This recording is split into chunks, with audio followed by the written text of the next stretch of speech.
The Dacia Sandero has stoically remained the entry-level point to the new car market since its launch in 2013, and bargain hunters can rejoice. Even with some upgrades for 2017, it remains the cheapest new car you can buy in the UK.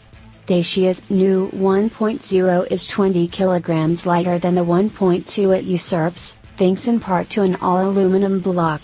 Indeed, the whole car is light, even by supermini standards, but it doesn't have much power. It's peppy enough around town, but you need to keep the revs in the mid-range to make brisk progress. At least it's not too sluggish off the line, and the throttle response is sharper than most triples do.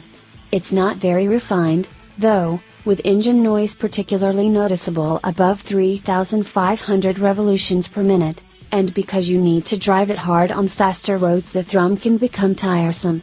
It does settle down when cruising, and while this engine will be adequate for most Sandero buyers if you'll regularly be doing motorway journeys, we'd still recommend opting for the greater power in the 0.9-liter engine, even though it carries a £1,000 premium.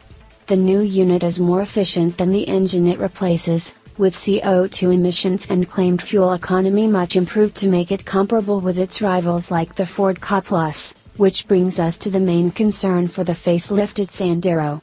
The Ka+ is a new budget supermini that is actually pretty good to drive and rides very well, so the Sandero's days of lording over the budget end of the segment could be numbered.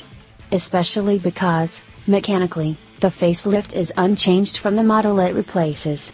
That means it's still not an engaging or fun car to drive, but for this price that's no surprise, and its handling is at least accurate, if not exciting.